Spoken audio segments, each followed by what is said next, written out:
नमस्कार बच्चों। सबसे पहले आप सभी को नई कक्षा में प्रवेश के लिए बहुत बहुत बधाई हो।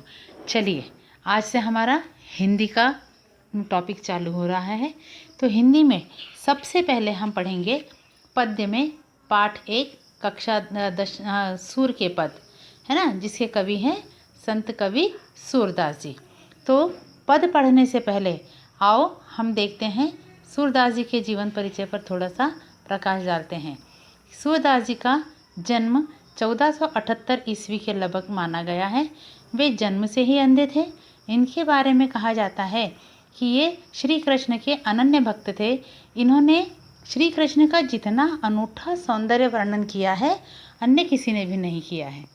सूरदास जी सगुण भक्ति धारा के कृष्ण भक्ति शाखा के प्रमुख कवियों में अपना स्थान रखते हैं, है ना। और इन्होंने वात्सल्य रस को जन्म दिया है। मातृत्व का जितना अच्छा सौंदर्य वर्णन सूरदास जी ने किया है अन्य किसी ने भी नहीं किया है। इनके काव्य में हमें सभी रसों का समायोजन दिखाई देता है। इन्होंने अलंकारों का भी बहुत प्रयोग किया है।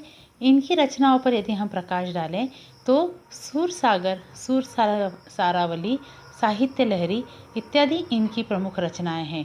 इनकी मृत्यु सन 1583 ईस्वी के लगभग मानी जाती है। आइए अब हम अर्थ पढ़ते हैं। अविगत गति कछु कहत नहीं आवे, जो गूंगे मीठे फल के रस ही अंतरंग ही भावे। परम स्वाद सब ही जो निरंतर अमित तोष उपजावे। मन मानी को अगम अगोचर, सो जाने जो पावे। रूप रेख गुण जुगति बिनु, निरालंब मन चकृत धावे। सब विधि अगम विचार ही तातो, सूर सगुन लीला पद गावे। संदर्भ हम अपने अनुसार लिखेंगे। पाठ का नाम, पुस्तक का नाम और कवि का नाम। प्रसंग में हम देखेंगे कि इस काव्य में सूरदास जी ने निर्गुण भक्ति शाखा की तुलना में सगुण भक्ति के महत्व का प्रतिपादन किया है।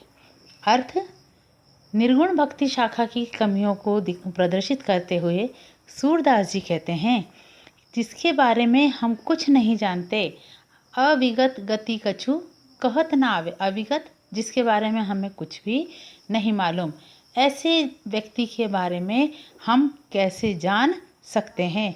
अर्थात व्यक्ति से यहाँ तात्पर्य ईश्वर से है। ऐसे ईश्वर के बारे में हम कुछ भी नहीं जानते, उसकी आराधना हम कैसे कर सकते हैं। निर्गुण निराकार ईश्वर की आराधना ठीक उसी तरह है जिस तरह से एक गूंगा व्यक्ति यदि मीठे फल को खाता है तो वह उसके स्वाद का वर्णन नहीं कर पाता। स्वाद का वर्णन नहीं कर पाता अर्थात वह उस फल के आनंद का अनुभव तो करता है परंतु उसे व्यक्त नहीं कर पाता। निर्गुण निराकार ईश्वर भी ठीक इसी तरह है कि उसमें हम आनंद का अनुभव तो करते हैं, ईश्वर प्राप्ति का अनुभव तो हमें रहता है, परंतु उसे हम दूसरों को बता नहीं सकते। परम स्वाद सब ही जो निरंतर अमित तोष उपजावे। उसका स्वाद कैसा होता है? परम आनंद को प्रदान करने वाला, परंतु उस आनंद का अमित तोष उपजावे, जो हमारे अंदर तो बहुत संतोष प्रदान करता है, बहुत शीतलता प्रदान करता है, परंतु हम किसी को भी बता नहीं पाते। मन बानी को अगम अगोचर, सो जाने जो पावे। बिना मन, बिना वाणी के कारण वह अगम, अगम यानी एक स्थान से दूसरे स्थान पर नहीं जा पाता। एक व्यक्ति से दूसरे व्यक्ति तक पहुंचने में असमर्थ होता है। इसका अनुभव मात्र हम कर पाते हैं।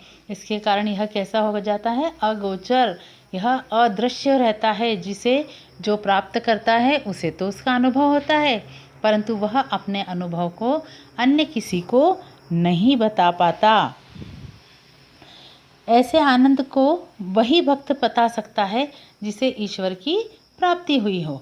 रूप रेख गुण जाति जुगति बिन, निरालंब मन चकृत धावे। और रूप नहीं होने के कारण, उसका रूप रेखा यानी कोई आकार नहीं होने के कारण गुण और जाति का कुछ भी पता न होने के कारण हमारा मन यहाँ वहाँ भटकता है, उसकी भक्ति में मन नहीं रमता, अन्य स्थानों पर हमारा मन भटकने लगता है। सब विधि अगम विचार रहिता तो सूर सगुन लीला पद गावे। उपरोक्त सभी बातों को ध्यान में रखकर या उपरोक्त सभी कठिनाइयों को देखते हुए सूरदास जी कहते हैं कि इन्हीं सब कारणों से मैंने सगुण भक्ति को अपनाया है, क्योंकि सगुण भक्ति ही सरल है। इसी के माध्यम से हम ईश्वर को बड़ी आसानी से प्राप्त कर सकते हैं। और इसीलिए सूरदास जी कहते हैं कि मैं अंत में इसी निष्कर्ष पर पहुंचा हूँ कि निर्गुण निराकार ईश्वर की आराधना असंभव है। और सगुण पदों को इसीलिए उन्होंने अपने काव्य में सगुण ऊपर बताई गई सभी कठिनाइयों के कारण वात्सल्य सम्राट सूरदास जी ने अपने काव्य में सगुण भक्ति धारा को स्थान दिया है और अपनी रचनाओं को सगुण पदों से ही परिपूर्ण दिया है। इन्होंने कृष्ण के बाल स्वरूप का जो मार्मिक और अनूठा वर्णन हम सब के समक्ष रखा है, वह अन्य किसी भी कवि द्वारा हमें परिलक्षित नहीं होता। बच्चों, मुझे ऐसा लगता है आपको यह पद समझ में आ गया होगा। पद के साथ ही आपके लिए कठिन शब्दों के अर्थ, व्याख्या और अन्य सभी साहित्य भी भेजा जा रहा है। नीचे ही गृह कार्य दिया है। अपेक्षा करती हूँ आप इस गृह कार्य को बहुत ध्यान से पूर्ण करेंगे और यदि कोई कठिनाई है तो मुझे कल की कक्षा में अवश्य बताएंगे। धन्यवाद।